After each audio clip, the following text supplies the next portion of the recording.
Hello friends, তোমাদের স্বাগত জানাই আরতিস কিচেন অ্যান্ড ব্লগ চ্যানেলে। আজকে আমি চলে এসেছি ভ্যালেন্টাইন্স ডে স্পেশাল একটা ডিশ নিয়ে। দেখেই বুঝতে পারছো নিশ্চয়ই আজকে আমি নিয়ে এসেছি এক ঝাঁক গোলাপের রেসিপি। আর এই গোলাপ কিন্তু সাধারণ কোনো গোলাপ নয়, খাওয়ার গোলাপ। এই স্পেশাল প্রিপারেশনটির নাম হলো রোজ মোমো।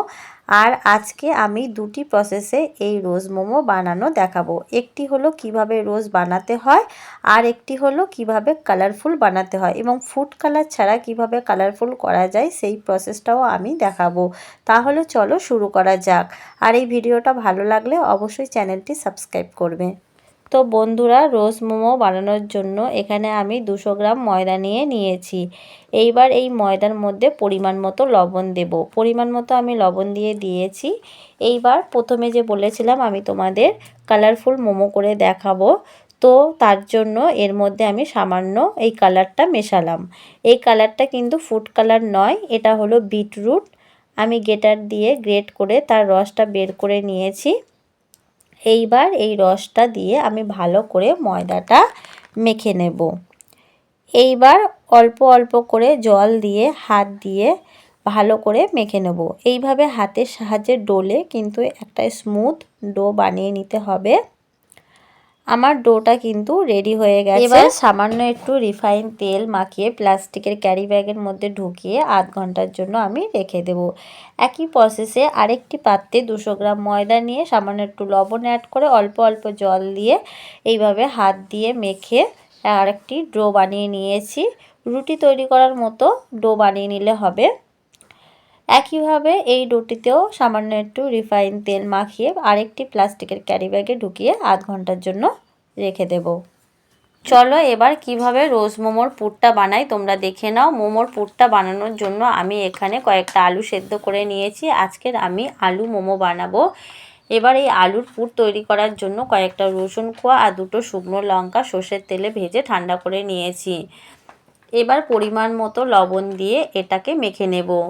এবার এর মধ্যে সেদ্ধ আলু, পেঁয়াজ কুচি, ধনেপাতা কুচি, গোলমরিচের গুঁড়ো এবং একটু সবজি মশলা দিয়ে হাতের সাহায্যে সমস্ত উপকরণকে ভালোভাবে চটকে মেখে নেব। এখানে আমার পুরটা রেডি হয়ে গেছে। এইবারে রোজ মোমো বানানোটা আমি স্টার্ট করব। এখানে আমি কিন্তু আধ ঘন্টা পর ফিরে এসে ছোট ছোট লেচি কেটে নিয়েছি। এবার ময়দার সাহায্যে এক একটা লেচি নিয়ে আমি পাতলা করে বেলে নেব। দেখো কতটা পাতলা করে আমি বেলে নিয়েছি, দেখলেই বুঝতে পারবে। দেখো একদম পাতলা করে, কিন্তু মানে আমার আঙুল বোঝা যাচ্ছে এই রকম পাতলা করে বেলে নিয়েছি। তারপরে এইভাবে পরপর তিনটে আমি দেব। দিয়ে এই মিডিল বরাবর আমি পুরটা দিয়ে দেব। লম্বা করে আমি পুরটা দিয়ে দিয়েছি। এবার বাকি প্রসেসটাও আমি দেখাবো। এইবারে জিনিসটাকে আমি মুড়ে নেব। এইভাবে মুড়ে আঙুল দিয়ে আটকে দেব। দেখো এইভাবে হাত দিয়ে চেপে আটকে দেব। ভালো করে কিন্তু আটকে দিতে হবে। তারপর আমি এই সাইড দিয়ে আস্তে আস্তে মুড়িয়ে নেব। এইবারে এই জায়গাটা আমি একটু জল দিয়ে আটকে দেব। পাপড়িগুলো এইভাবে হাতের সাহায্যে একটু একটু করে আলগা করে দেব। দেখতে পাচ্ছ আমার কি সুন্দর কিন্তু রোজ তৈরি হয়ে গেল। আরও একটা মোমো বানিয়ে দেখিয়ে দিচ্ছি যাতে তোমাদের বানাতে সুবিধা হয়। ভালো করে টাইট করে এইভাবে জিনিসটাকে আলতো হাতে কিন্তু মুড়তে হবে।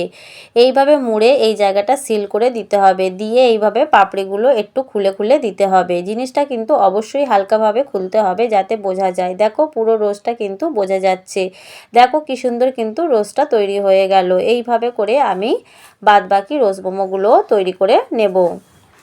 দেখো মোমো মেকার না থাকলে যে চালনিগুলো হয় স্টিলের, সেই চালনির মধ্যে আমি একটু সাদা তেল হাত দিয়ে মাখিয়ে নিচ্ছি। এইবারে আমি মোমোগুলো সাজিয়ে দেব। রোজ মোমোগুলো মোমো মেকার না থাকলে বাড়িতে এই প্রসেসে কিন্তু তোমরা মোমো বানাতে পারবে। দেখো এখানে আমি ক পিস হয়েছে যেন 8 পিস মোমো বানিয়েছি। আরও কিন্তু আমার 8 থেকে 9 পিস হবে। তো এই 8 পিস আমি আগে বসিয়ে দিই। এখানে মোমোর স্যুপটা কিন্তু আমার রেডি হচ্ছে। আর এই স্যুপের ওপরেই কিন্তু আমি মোমোটা বানাবো। মোমোর এই স্যুপটা কিন্তু ভীষণই হেলদি আর টেস্টি হয়। এই স্যুপের রেসিপি অন্য একদিন আমি শেয়ার করব। তো জিনিসটা আমি স্টিম করতে বসিয়ে দিয়েছি।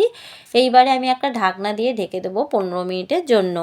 15 মিনিট পর আমি ঢাকনাটি খুলেছি। দেখো এখানে মোমোগুলো খুব সুন্দরভাবে স্টিম হয়ে গেছে, আর চালনির মধ্যে তেল মাখিয়ে নেওয়ার ফলে খুব সুন্দরভাবে মোমোগুলো উঠে আসছে। তো এখন আমি মোমোগুলো নামিয়ে নিচ্ছি, আর এদিকে আমার চিকেন স্যুপটাও রেডি হয়ে গেছে। তো এবার আমি মোমোটা সার্ভ করব।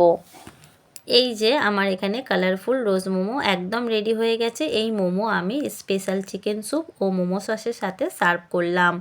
আর এই মোমো সসটা সম্পূর্ণ হোমমেড। এই স্যুপ ও সসের রেসিপি আমি তোমাদের দিয়ে দেব। তো বন্ধুরা, আমার আজকে রোজ মোমো রেসিপি যদি তোমাদের ভালো লাগে, ভ্যালেন্টাইন্স ডেতে অবশ্যই তোমার ভ্যালেন্টাইনের জন্য বানাবে, আর নিচে কমেন্ট বক্সে অবশ্যই জানাবে। সবাই সুস্থ থাকো, ভালো থাকো, আবার দেখা হবে নতুন নতুন আরও অনেক রেসিপি নিয়ে। আজকের এখানেই শেষ। বাই।